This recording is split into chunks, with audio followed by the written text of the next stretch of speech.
sopra questa lastra, però prima dobbiamo organizzare tutta l'armatura perché il gesso non vada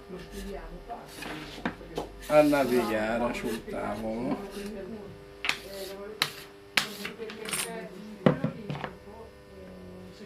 Questi sono gli stelli di gesso che servono da sponde.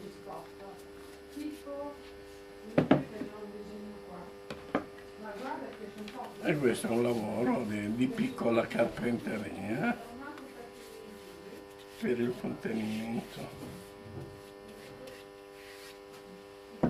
del gesso fluido.